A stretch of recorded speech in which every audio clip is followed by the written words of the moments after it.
Hello and welcome to my 7th video in my Part 3 Java MTA course. In this video we're going to be looking at ArrayList and the Iterator classes.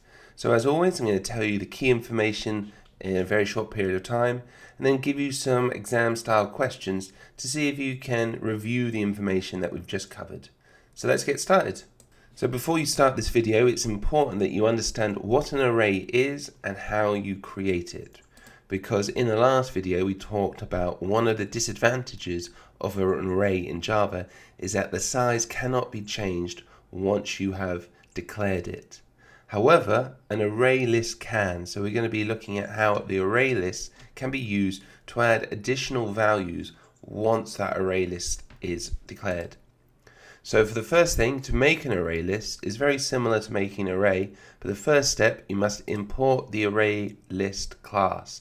So you need to import this inside your Java code.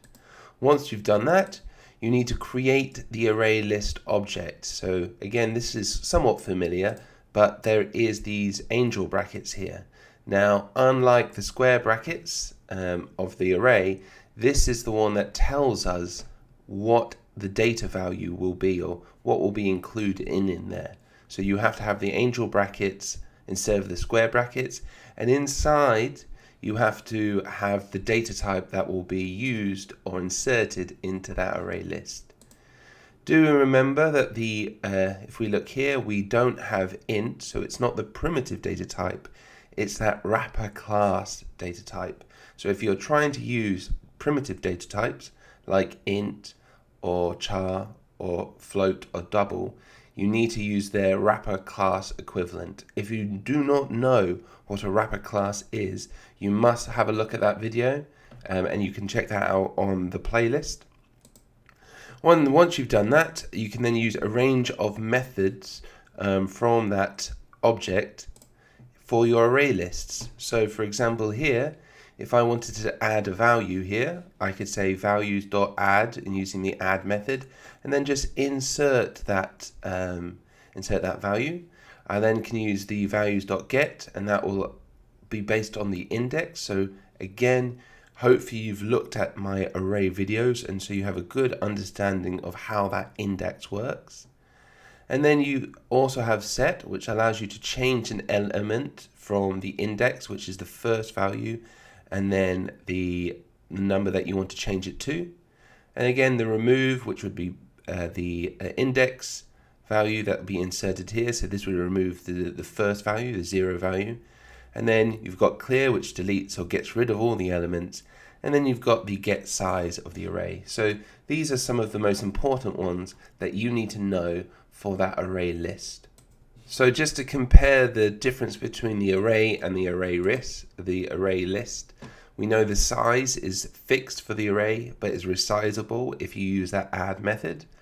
We know that you can do a 2D array, which we learned about in the last video. An array list cannot be 2D, so that doesn't give you that option. In the array, you can both store primitive and reference objects types, so you can do both of them. In the array list, you must change that primitive data type, like that int or float, into its wrapper classes, like the integer and the boolean, the double, but all with capital letters at the start. And then when you're looping through, you have to use the for loop to loop through the array. But for the array list, we need to use an iterator. So that is what we're going to be talking a little bit now. So an iterator is just an object that helps us loop through collections like array lists. So we create another object, and that will allow us to loop through these lists. So here is the code. If you notice up here, we've imported both the array lists and the iterator classes. Once we've done that, I've then made my my array list. So again, if you look here, I've used the array list class. I've got the wrapper class integer. I've got the object's name, and I've just done the new array list. And then line 8, 9, 10, I've added 3 values to it. I can then not circle around them. I can't iterate through them and print them out directly. So what I'll have to do to print them out individually is I have to change those into an iterator. So then I can use, again, the values.iterator method, and that converts it into an iterator. So again, it's very similar. Line 7 and line 12 are very similar, except for instead of using an array, making an object of an array list, I'm making an object of an iterator. And then I'm saying, using those same angel brackets, to say within this iterator there'll only be integer values. And then I have just called that object it. And then I'm looping through it, and I'm using the while loop for this, but I'm just saying while the iterator has next, so while there is something that is the next value, it's going to print out that value. So I'm using the has next to check to see if there is a value there, and then if it is, I'm just using the next. In the exam, you don't need to know how to kind of loop around the iterator, but you need to be aware that if you create an array list, then to print it out, you can put it into an iterator, which then can be looped around to print it out. So I've thrown a lot at you. Let's see how many of these questions you can get right. So what I've done is I've added some code here, and I've added some questions. So pause the video and see if you can answer these questions. So hopefully you've paused the video. Let's go through some of the answers then. So number 1, on line 13, there's an error. What is the error and what should we do to change it? So if we look at line 13, we've got this add here, but because we're in the quotation marks, this is a string that we're trying to insert. So if we have a look here, the value 1, or the values for the first one, is an integer. So this cannot be inserted. This will produce an error.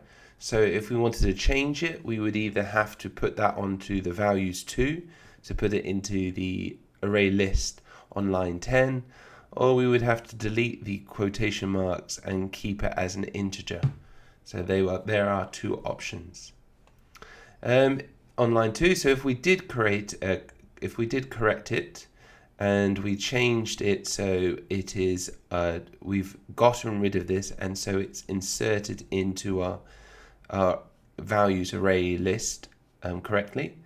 Let's have a look and see what this code would output.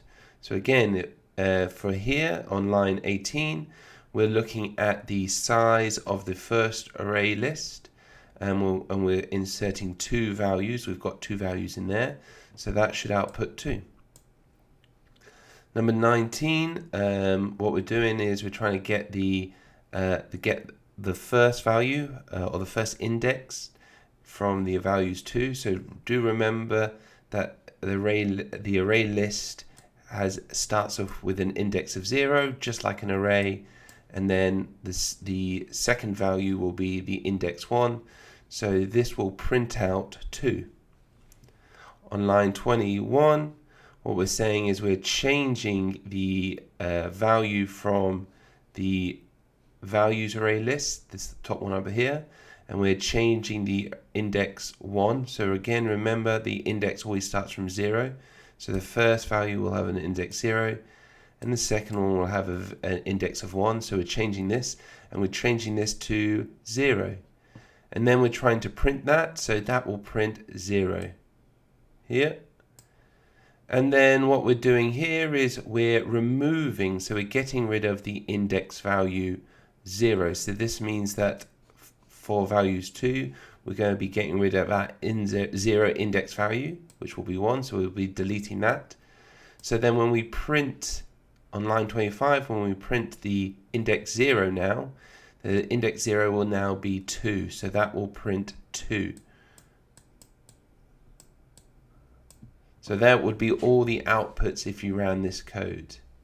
So if we wanted to remove all of the elements in the values array list, what method would we use? Well, we would use that clear method. So we'd say values.clear and then the brackets, and that would remove all our elements within our array list. So hopefully you were able to answer those questions and you understood the outputs from each of the code. Before you go, have a check to see how much of the knowledge you've remembered. So are you able to make an array list? Can you remember those 3 steps that you need to do to make an array list? Number 2, what are the methods that you need to remember for their array lists? How many can you remember? And equally important, you need to remember the differences between an array and an array list. Can you remember 3 differences? So if you can answer all 3 of these, I think you're in good shape for this knowledge within the MTA exam. If you found this video useful, please like. If you would like to keep updated with the MTA videos, please subscribe to the channels. And if you would like to leave a comment answering any of these questions below, that would be very useful to other learners. Otherwise, I'll see you in the next video.